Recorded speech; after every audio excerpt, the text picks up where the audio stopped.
I learned about pruning from college here. So they have a program. Excuse me, Barton, we can't hear you back here. That just goes to my camera, it doesn't go anywhere else. How's it? Better. Okay. My name is Barton Morse, and I learned to speak here, and I also learned fruit tree prune here. I'm not very well at speaking, but pretty good at pruning. Anyway, this is the first thing you want to do when you're pruning is wear heavy coats and heavy pants and things because you get scratched to pieces. It's got extra pockets in that I put in, so when I want to do the saw can go here, and my little pruner can go here, and then the other one I'll just carry around. That doesn't fit in any pockets, but that will cut through just about anything. Let's see, I also have these the wrench, which is used. A lot of times when you're cutting on a fruit tree, it will bind or cut funny like it's dull, but it's not dull. It's just loose, and you tighten that up. Okay, I put my information on up there because what I have I can email to anybody who wants it. We didn't know how many were coming, so we didn't know how many to print. So, but I can email it to you. Or you can call me up, and I'm happy to take any calls. Let's see. What I'm going to do is I'm going to pass some of these tools around here and see what they look like.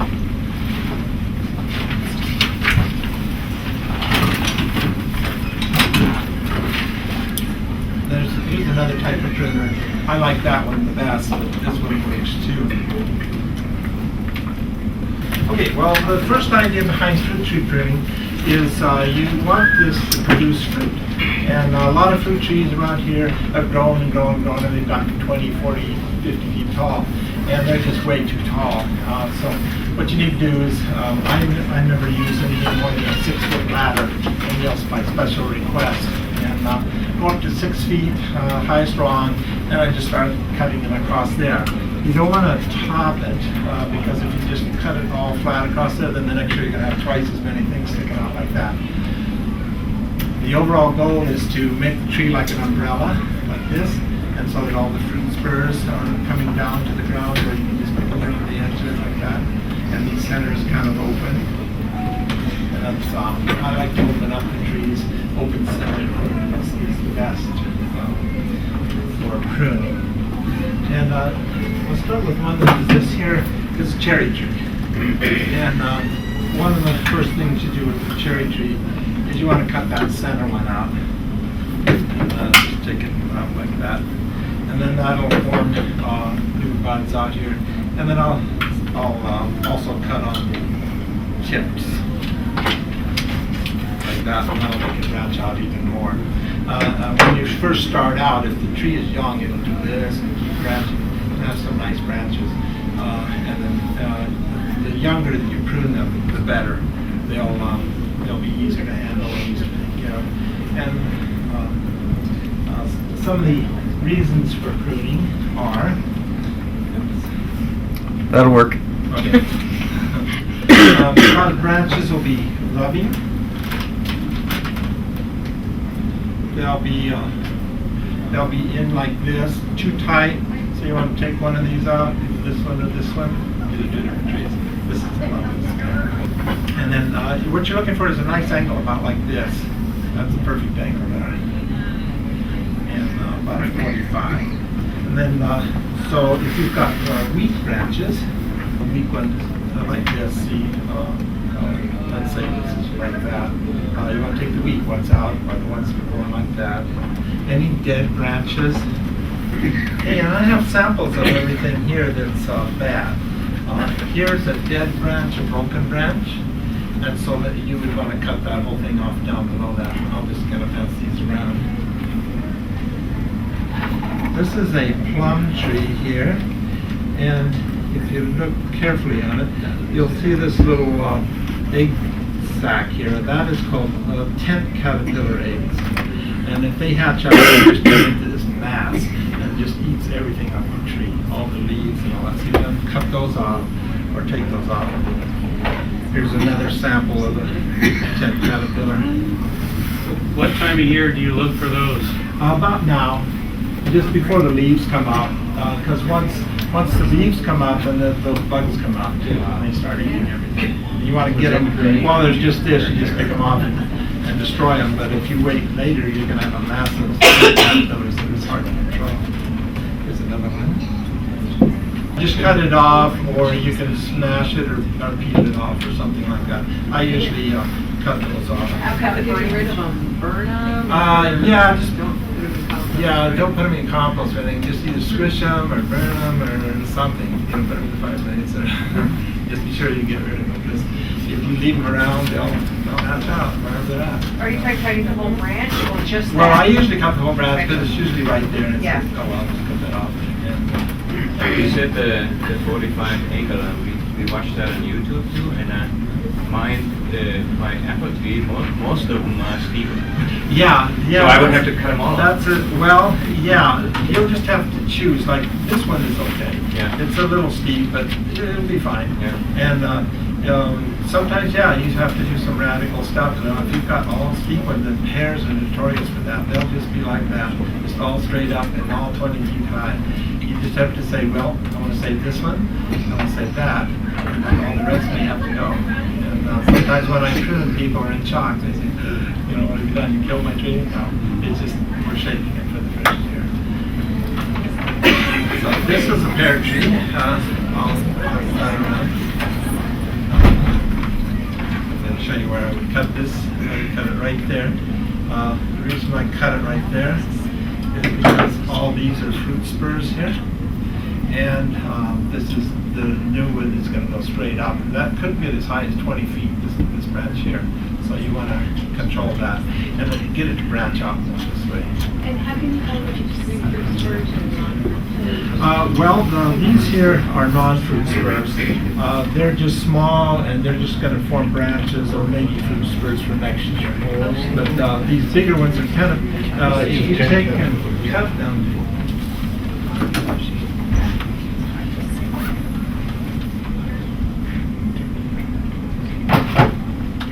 cut them right down the middle, and you can kind of see that they've got little bugs and things in there. And they'll just plump up, and they get filled with little flowers, and then they shoot out there.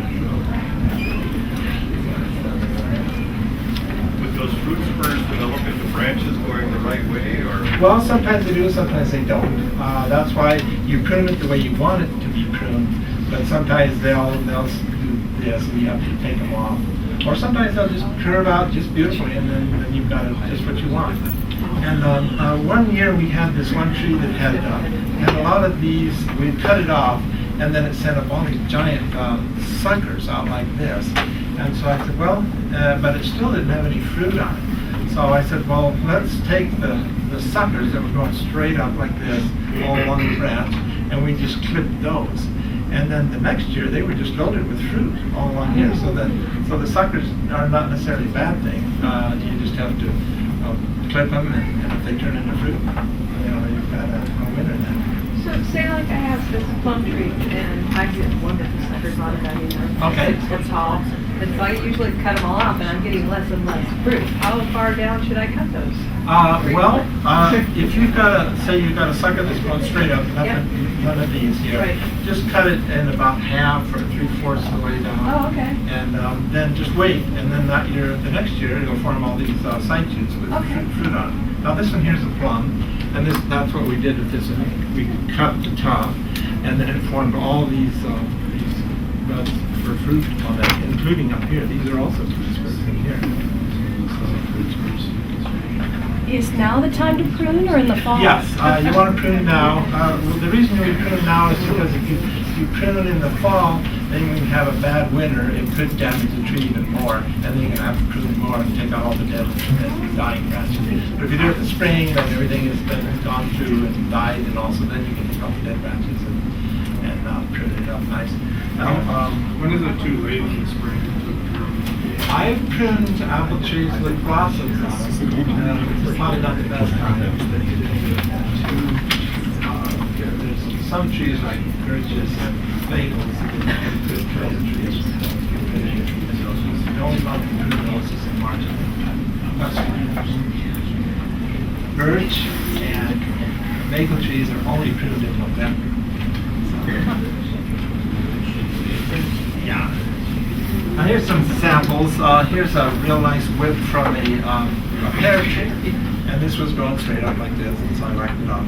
But if you wanted to save that, say there was nothing else around it, didn't look like anything, you could just cut it like right up there, and then these would form out buds on the side like that. So that went to that one, and then you get fruit on that.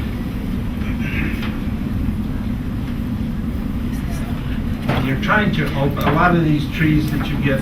They're so thick with branches, and they're growing in towards the tree. You want to cut all those branches growing in, and you get them to go out. It's produce better fruit. If you've got the branches too close, it won't. I've got samples of everything. Now here's a perfect example of a dead branch. You'll see the end there is brown, and it's not healthy at all.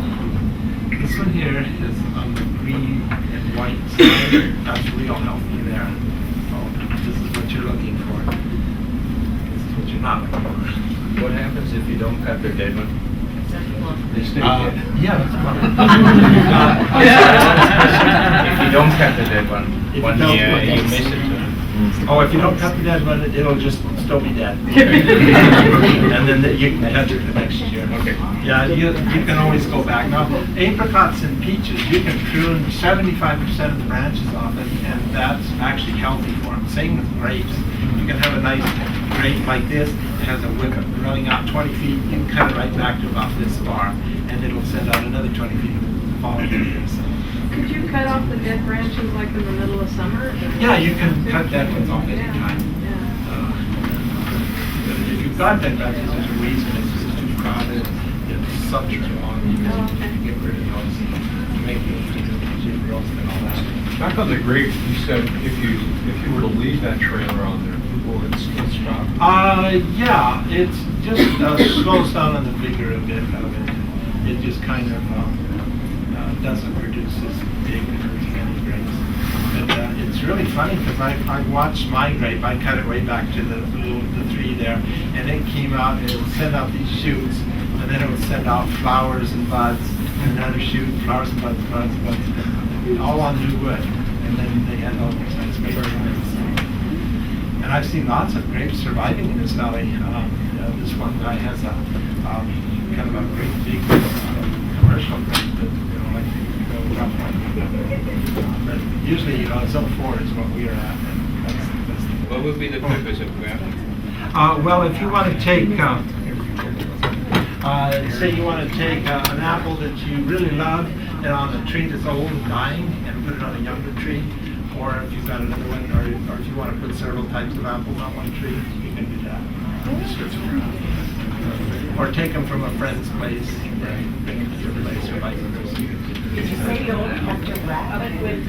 I've got a little tape that I wrapped similar to the first guy that was in the draft sheet. He had this tape at the same time. I wasn't in that one, so I Oh, don't. okay. He had this real nice tape that you tape it up with. It's specific. It's specific for graphic. You get that and. You probably have to order it. I haven't seen it locally. Same with that tool, you have to order that. That's pretty handy. It's kind of fun, but I'm not so good at grafting, so. Let's see. Let's see if I covered everything.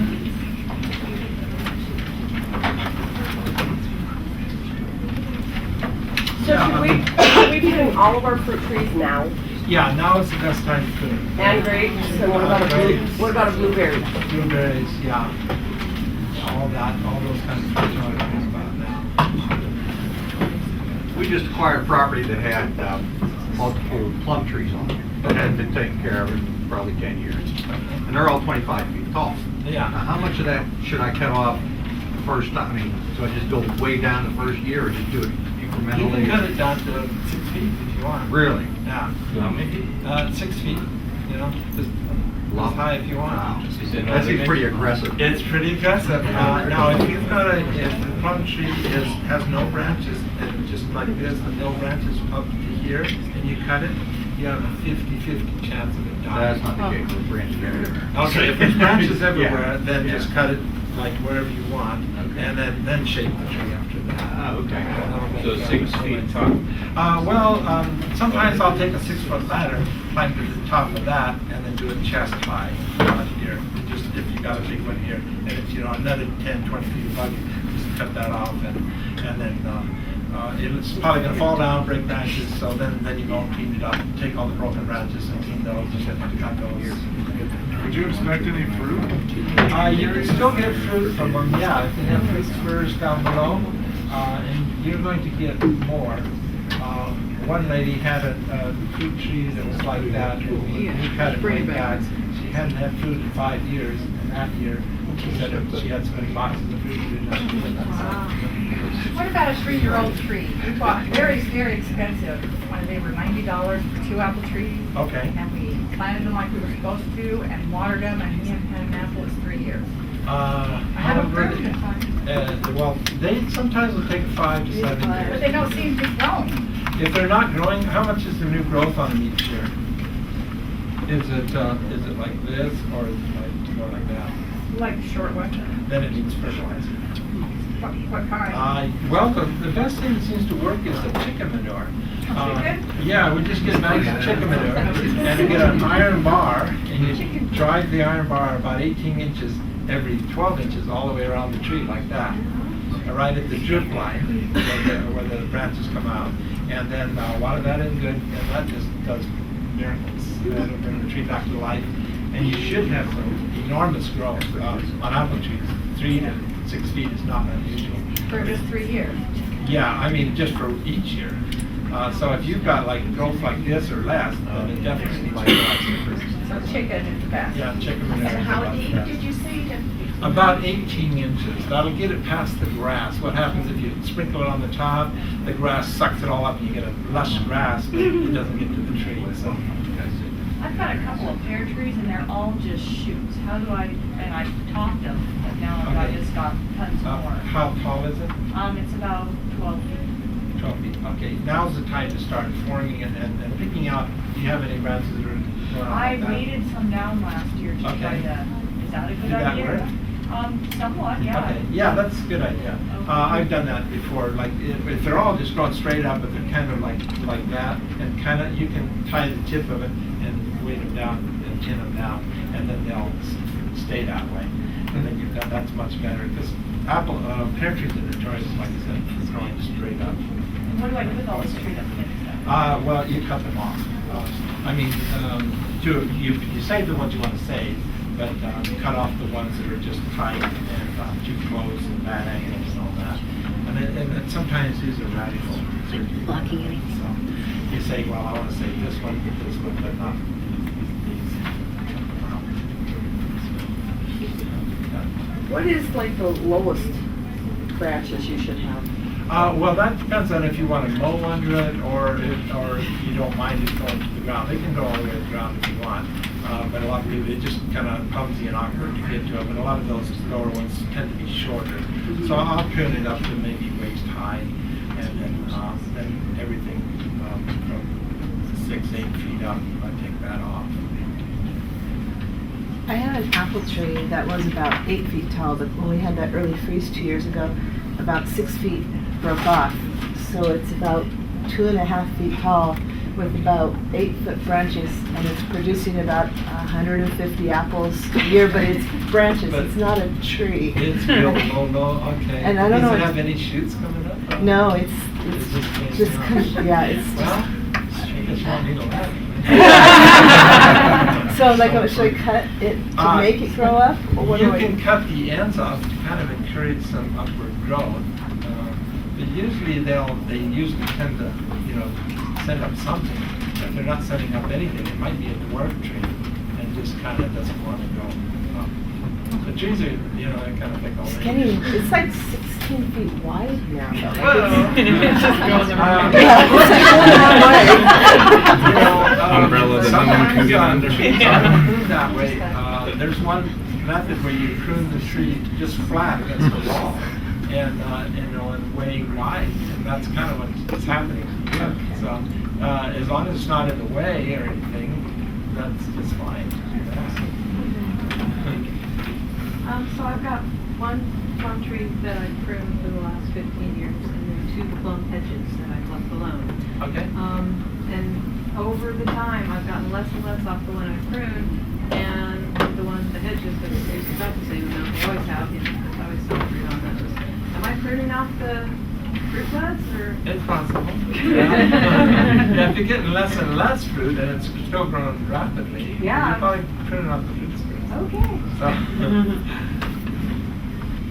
I just bought a house that had an apple tree and one of the branches broke, I guess last fall, and Okay. split. So I cut it off, but there's a big opening. Should I do anything with that? well, one time I did have one, I had a nice tree that I liked, and it had a rotten spot at the top, and it was starting to go down pretty bad. So I just got a caulk gun and filled it up with caulk. That seems to work. So. Not a little bit big, you know, like where it ripped. There's Oh, a big okay. scar on it. Well, let's see. What you need to do is you need to go in with a knife and kind of trim it up. Take all the wood so it's concave like this, and then trim up the edges and sides so it's smooth, and then it should grow around that. It'll first form a fern and all that. But if you've got any like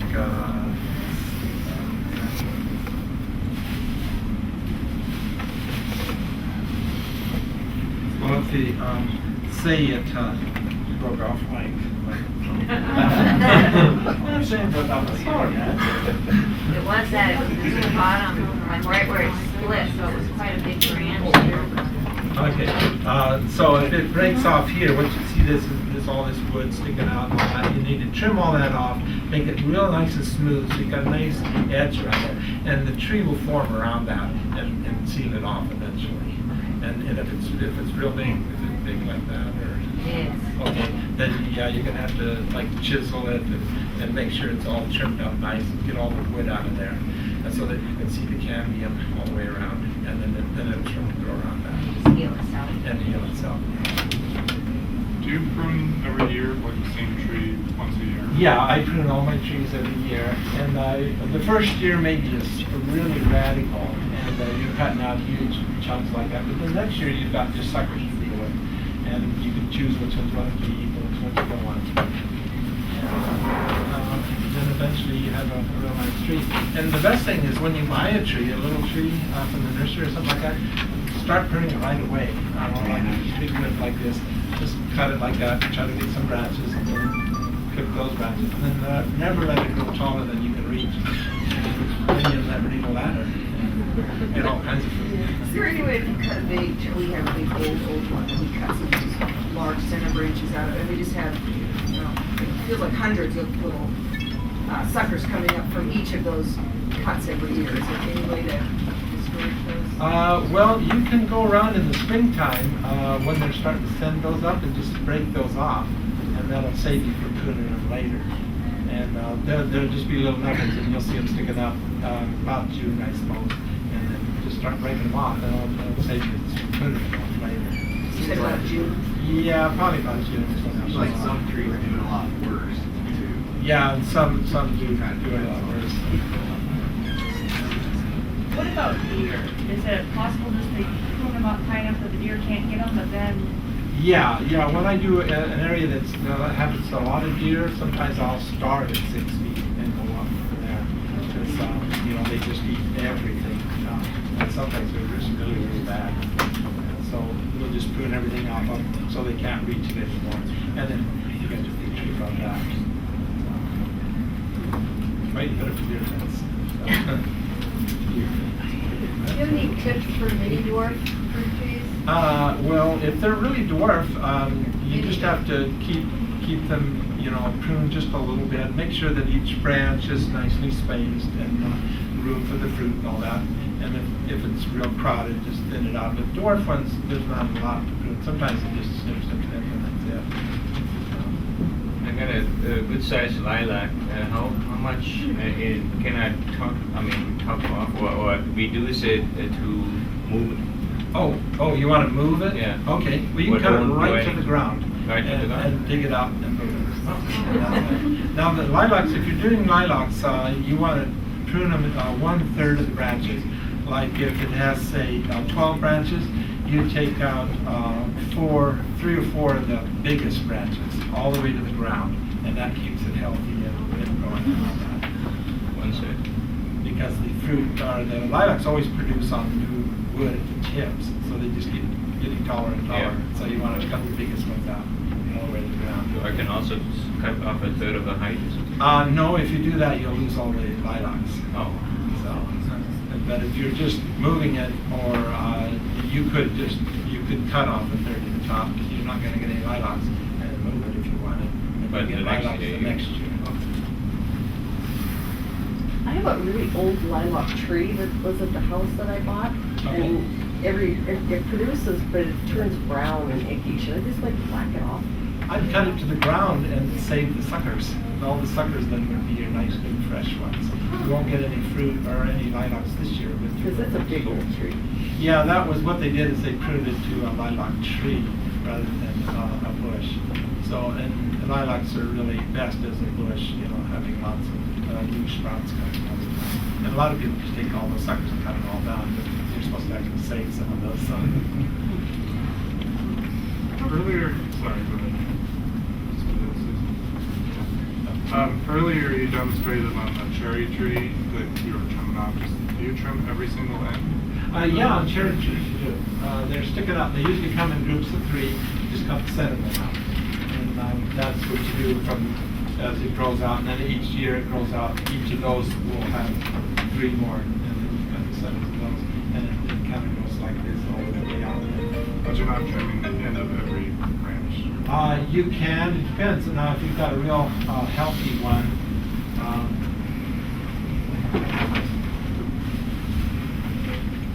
now this is a plum.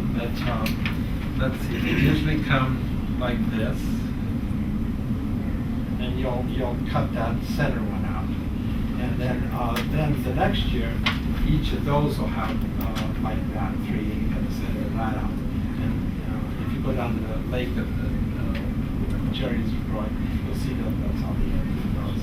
And it just opens it up and opens it up. If you don't, what happens is it gets more and more branches, and they start going in, and then they shade the tree. Fruit is not as good if it's shaded. It's hard to spread. What about plum trees? Well, plum tree, this is a plum tree here, and you'll see this is, they're kind of quite prolific and do really well in this valley. And sometimes, even though these are the fruit spurs here, they'll produce little flowers up in here too, and get some little fruits on them. So I usually just cut off these branches here, and just shaping it. Mainly it's shaping it. You want it to be thinned out and shaped so there's room for the fruit. If you've got fruit branches like this are too tight, they're going to not have room, so you have to make room for them. And thin them down. Most trees get too many branches, and then they get fungus in them. And so I just thin them out, get them to produce. Let's see. Apples, cherries, okay. This is a little off topic, but you did mention spraying. Yes. Cherry tree that I have in my yard constantly has worms. Oh, yeah. It's a pie cherry. Okay. And I've heard that there's an organic, Yeah, it's not. pre-emergent type spray that you would do, I guess, now? Yeah, well, it's not the, let's see, let's not the type of spray. It can be organic or inorganic. It's the timing. And the timing is just like one day when those little flies come out and they lay their little eggs on there, and then I just move into there.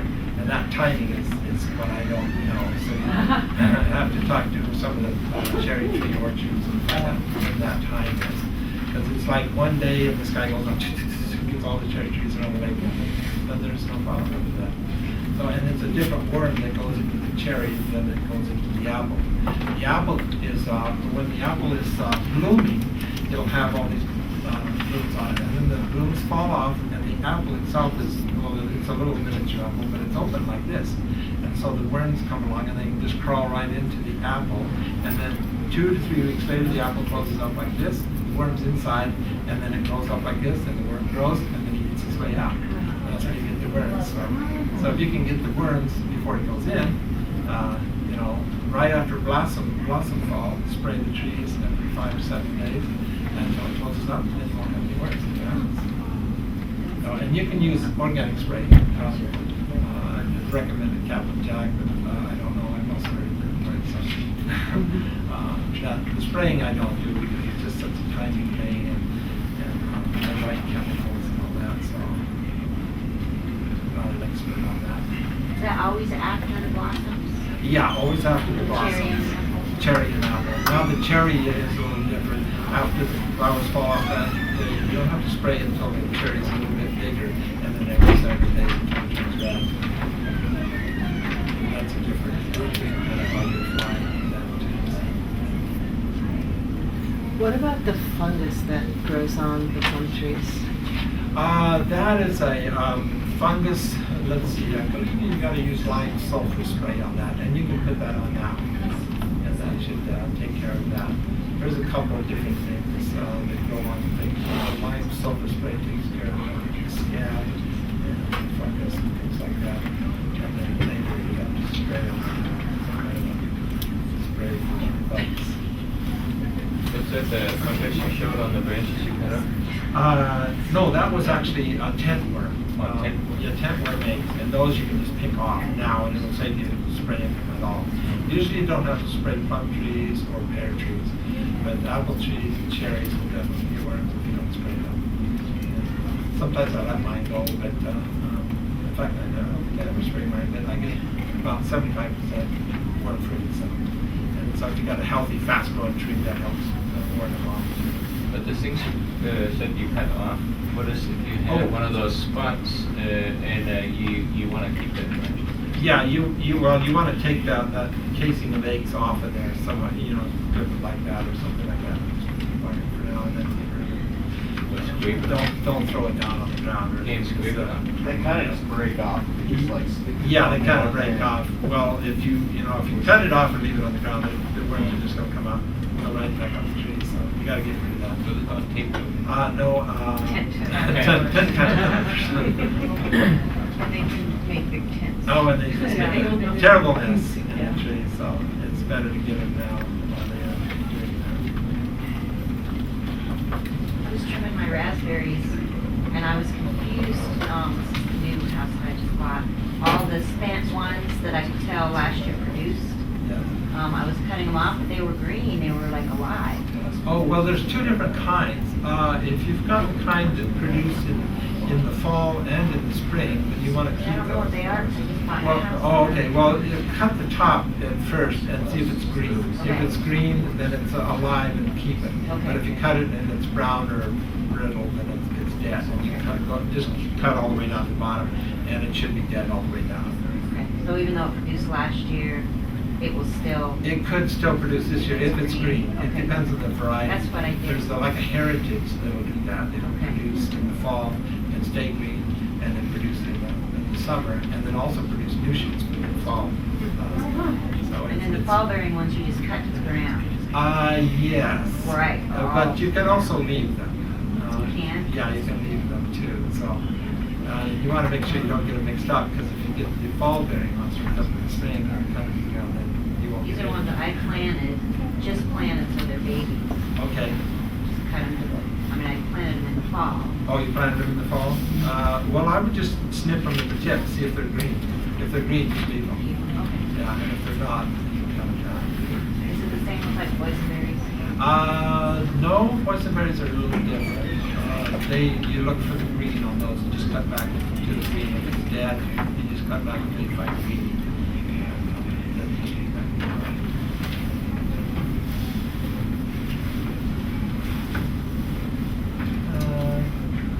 Let's see. How about touch on grapes? Okay.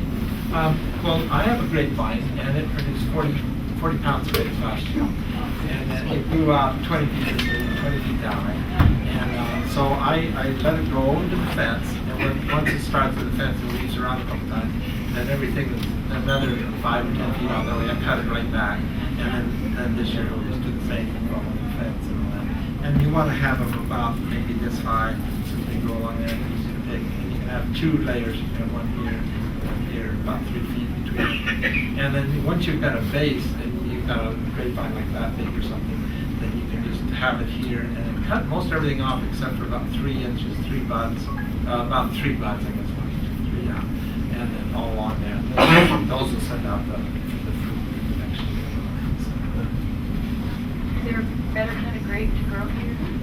Well, so far, a lot of people have had good success with all kinds of Yeah. grapes, even ones that shouldn't grow here. So I've got one that's Valiant. It's only 3, and it's real good and always produces these nice big grapes. I've also got St.